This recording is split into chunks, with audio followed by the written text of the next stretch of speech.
Hello everyone. Before we begin, I just want to say thanks for being here and taking the time to listen to my stories. I've been working quietly behind the scenes this month, building 2 stories and experimenting with a new approach that I hope will allow me to share stories with you on a weekly basis. I've noticed that the sound and balance haven't always been where they should be, and that's something I'm actively refining so the experience feels more cinematic and much more immersive each time I upload a video. Thank you for your patience, your support, and for walking this journey with me. Walk with God, stay blessed, and enjoy the story.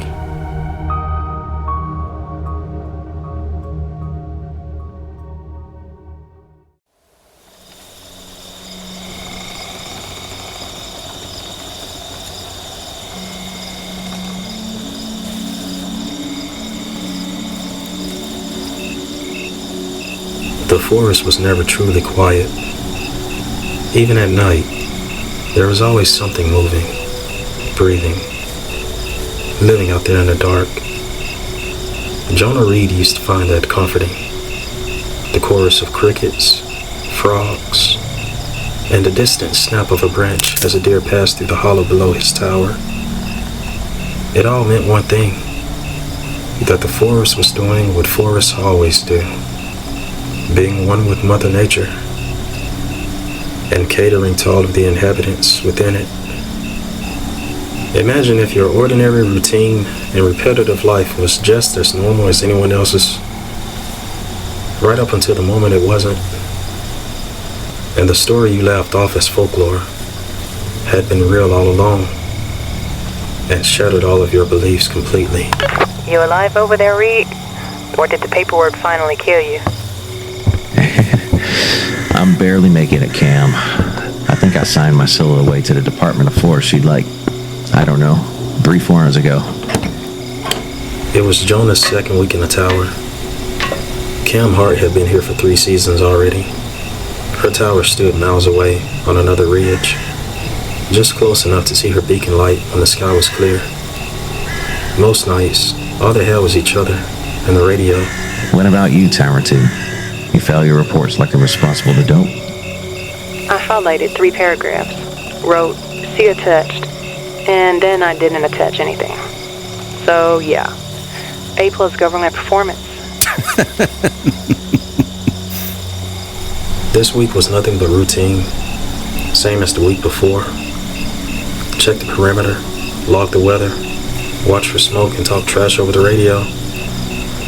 As they did that, there wasn't much else to do other than listen to the forest being alive. Hey, Reed, what's your status? Well, same as last night. No fires, no hikers, no bears, no drunks. Just me and my bad decisions. Near the end of his second week, he noticed it. A sound that didn't stand out at first. Because why would an owl hooting in a forest ever be strange? Copy that. The weather seems to be clear on my end, too. The stars are out.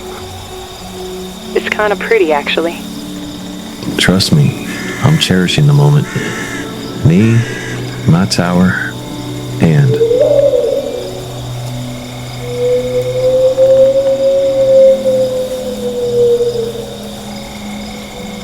Two hoots.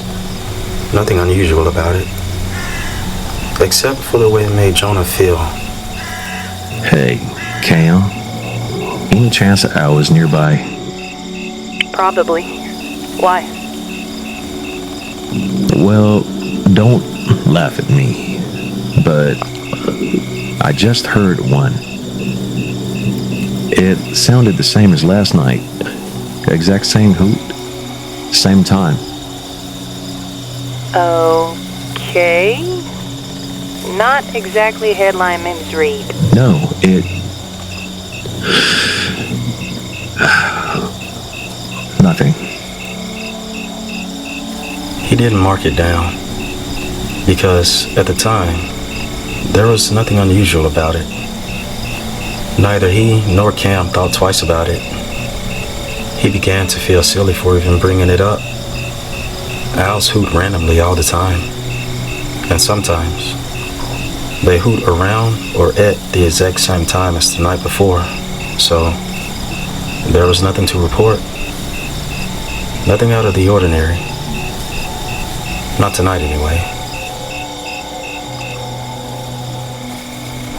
The following night, around the same time, Jonah found himself leaning against the railing again, his walkie clamped at his shoulder, eyes on a tree line. And then I told him to just eat one of my mushrooms. Just once. And he told me mushrooms weren't real food. Who did you say this was? My ex. The one who thought hiking meant walking back to his truck. A tragic story.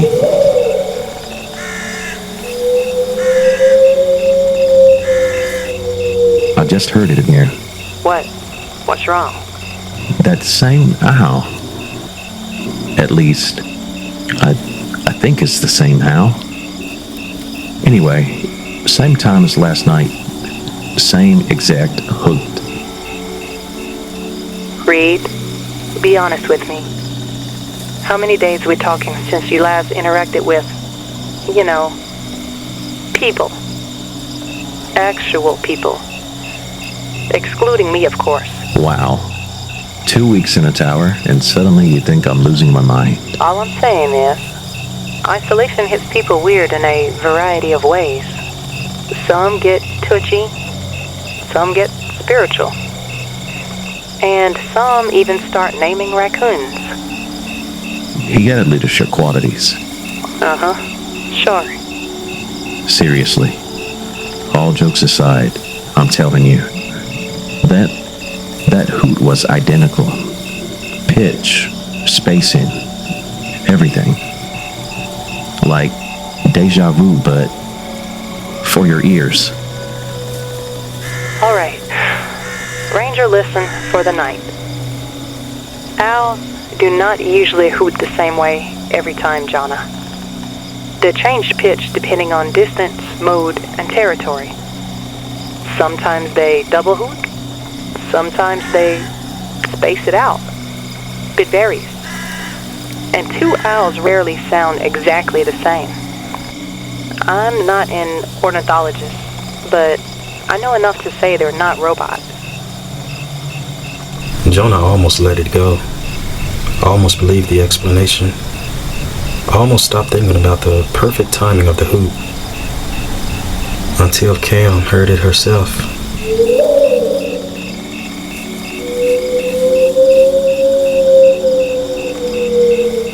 Wait. I just heard it.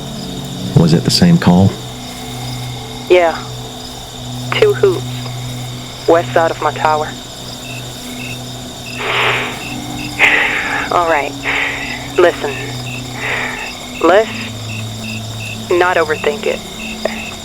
I say we both get a warm meal and do a bit of paperwork to distract ourselves for a while.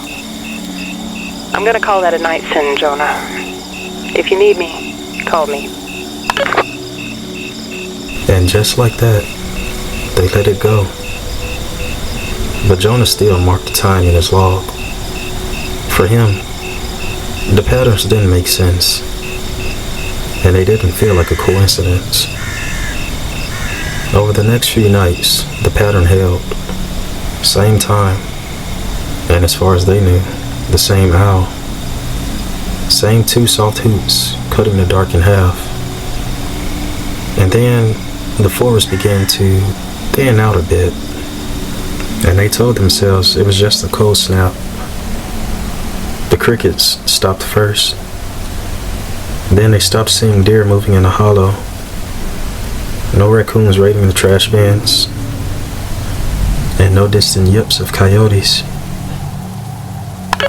Hey, have you noticed anything strange lately? If by strange you mean the forest acting like it called in sick for work, then yeah, a little bit. I haven't seen anything in 3 days. I usually get bats or at least a deer or 2.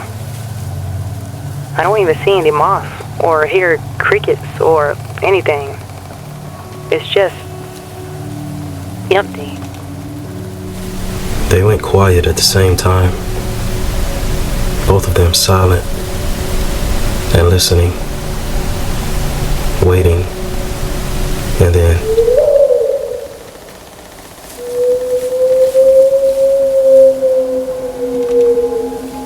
Okay, that's just too perfect. Multiple nights in a row. Same hoot, same time. It's like it's playing the same recording every night. Same exact time, like you said. And it's weird that we both can hear it at the same time despite being miles apart.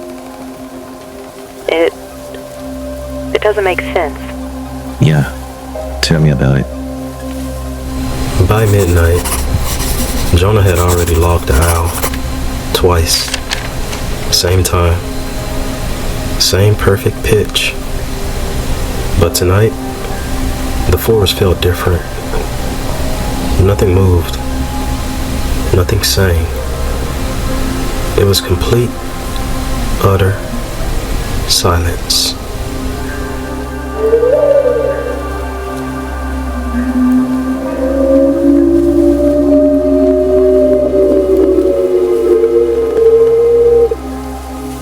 This time, it warped, just slightly, dropping lore halfway through, like someone digitally dragging the sound down. Did you hear that? Yeah, I heard it. The second hoot sagged mid-call, the pitch bending lore in a way neither of them had ever heard from any bird, like the sound itself didn't know what shape to take. West side, but off. How about yours? North. Same spot. Cam, that didn't sound like an owl. Jonah stepped out onto the catwalk, flashlight in hand, scanning the tree line. No eyes reflected the beam. No wings cut across the sky. It was just trees and absence. You seen anything? Negative. Just a dark, empty forest. He heard it before he could see it. It sounded like a massive insect with several limbs scrambling through the forest. Wait a minute. Jonah, I've got something moving off in the distance. I don't know what, but it's huge.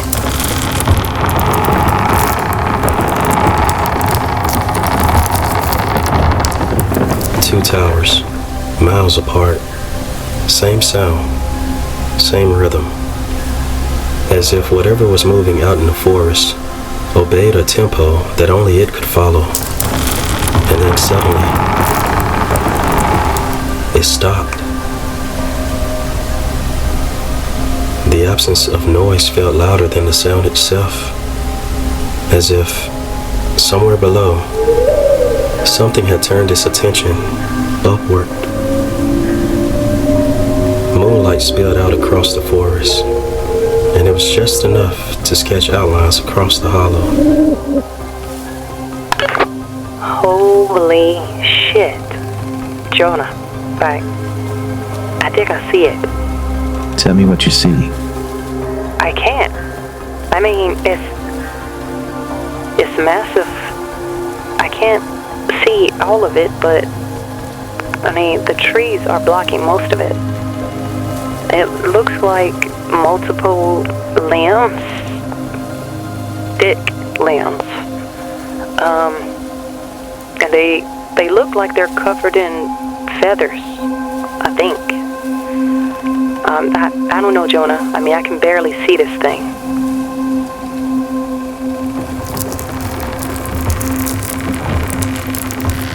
Is it heading towards you?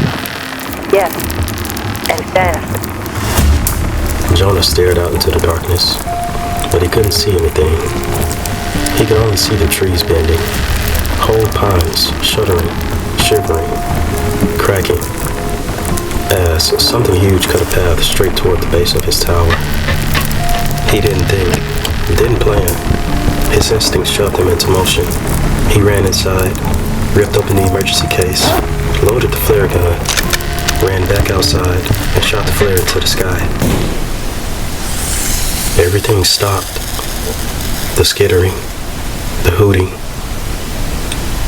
Even the oppressive silence broke, replaced with a single moment of stunned silence. Jonah stared at the tree line in disbelief. He could see the trees bending and swaying slowly as the creature near his tower turned away from him and began moving toward the flare that lit the night sky. Tell me, what is yours doing?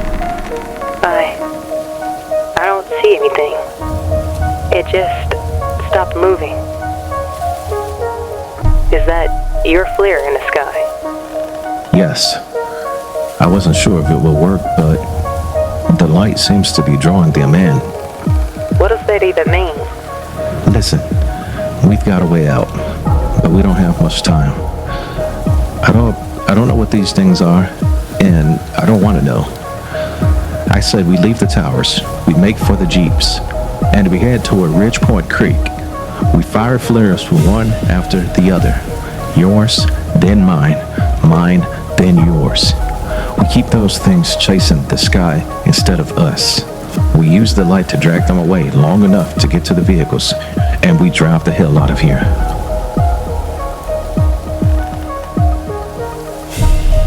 She heard the plan, but terror was already sinking in. Jonah didn't waste any time. He packed light, radio, flashlight, survival kit, flare box. Everything else was dead weight. Cam inhaled a shaky breath, a sound Jonah wasn't sure he'd ever forget.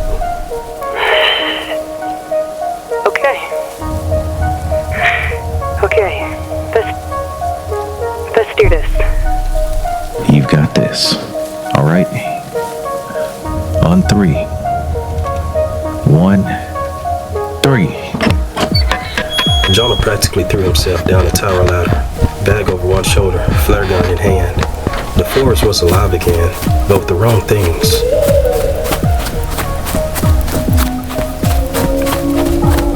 A flare shot up from Cam's ridge, painting the forest red. Jonah's Jeep was feet away now, silent, dusty, headlights dark. He ran to it and yanked the door open, slid the keys into the ignition, but struggled to get it started.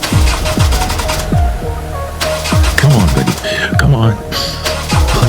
Please, start, please. The Jeep refused to turn over. The battery clicked, choked, then fell silent. Then Jonah began to worry when Cam wouldn't answer her radio. Cam, if you can hear me, say something. The flare above the forest flickered, shrank, dimmed. And the moment it died, the forest moved again, and the creature in the forest bombarded its way towards him, closer, closer, and closer. The trees around his Jeep shuddered violently, branches snapping like matchsticks, as something enormous barreled toward him. Jonah turned the key again in pure instinct. His heart hammered, his hands shaking, breath sharp and uneven. The skittering exploded through the tree line, just mere seconds away now, and Jonah threw his arms over his face. The world turned white, a solid, blinding wall of light from all directions. He squinted through his fingers. Nothing. No hoops. No skittering. The trees weren't shaking, and no silhouette of a creature is visible. The forest grew quiet, silent.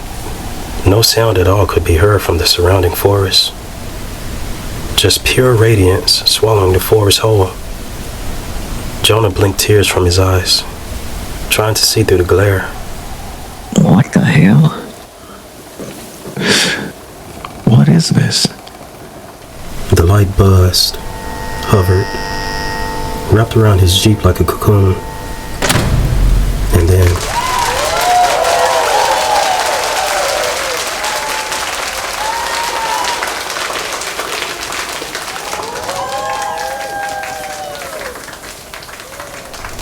For a moment, Jonah couldn't see anything. The blinding afterimage of the lights still burned behind his eyes, turning the forest into a white blur. Figures moved around him, shapes, silhouettes, talking, laughing, clapping each other on the back as if a weight had been lifted from the entire ridge. His vision slowly adjusted, and the shapes became faces. Rangers in uniform, maintenance crew, search and rescue volunteers, relieved, amused, and somehow proud. Jonah slowly stepped out of the Jeep. His vision was still blurred as he leaned against it for balance, while also trying to contain his panic. A hand grabbed his shoulder. Jonah flinched. It was Cam. Alive. Real. Standing inches in front of him. Her eyes were wide, rimmed red from the cold or from adrenaline. He couldn't tell which. Her radio hung askew on her vest. She looked nothing like he imagined, and somehow exactly like he'd hoped. She stepped closer and hugged him tightly. Jonah, oh, God. You scared the hell out of me up there. I didn't think you'd run that fast. Are you okay? Jonah stood frozen, and every muscle was locked in place as his mind tried to comprehend the shift from absolute terror to human warmth in a split second. He pulled back just enough to meet her eyes. So, all of that, the sounds, it was all a hoax. She looked at him with sad and worried eyes and shook her head sheepishly with a hint of shame covering her face. Yeah. This tradition is called the Hollow Rite, and it's based on a local myth. It's an old backwoods story about big, feathered tree walkers that roam the hollows. Nonsense, of course, but we do it for all the new blood. She nodded toward the others, some smiling, some avoiding Jonah's eyes like they felt a little guilty. Every new ranger gets the Hollow Rite. It was supposed to be harmless. A rite of passage, you know? We didn't think you would get that scared.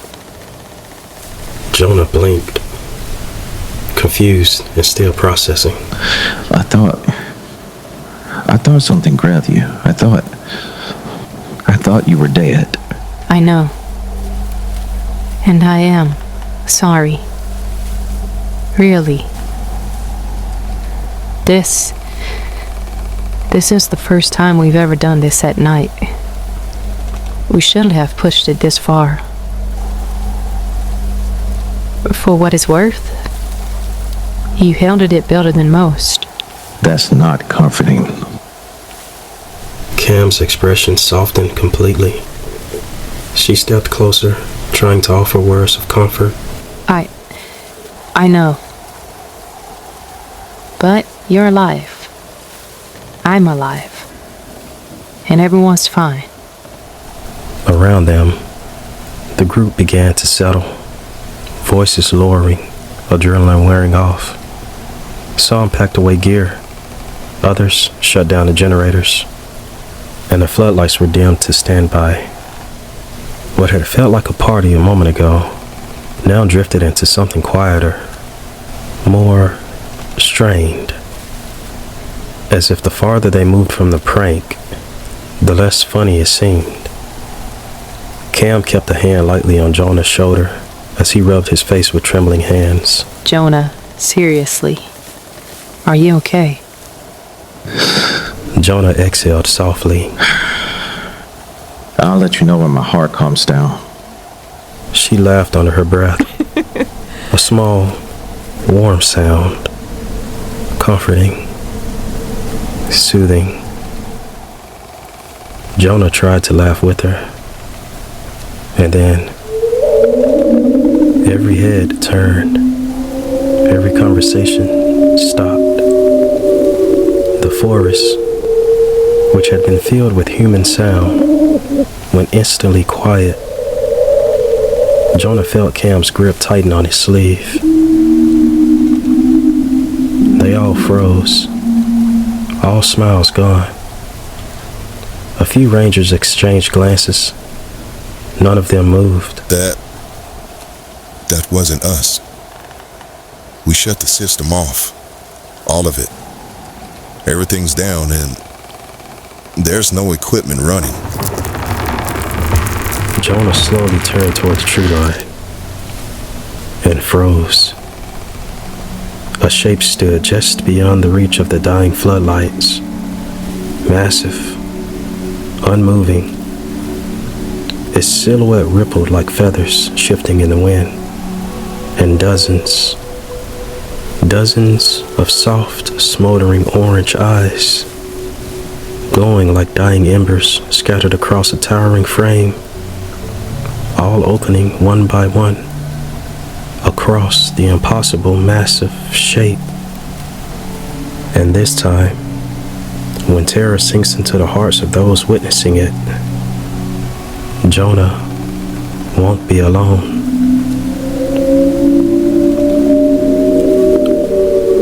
Most myths are born from fear. Forest tales meant to scare children back indoors. Easy to laugh at once the sun comes up. Some were never meant for entertainment. And the old stories, they weren't crafted for fear. They were carved from memory, left behind by people who vanished before they could finish telling the story. Warnings disguised as folklore, ignored by those who thought themselves safe. But every myth began somewhere. Every warning had an origin, and every legend was first a truth someone had witnessed. And the creatures that inspired them never stopped walking these woods. Imagine that.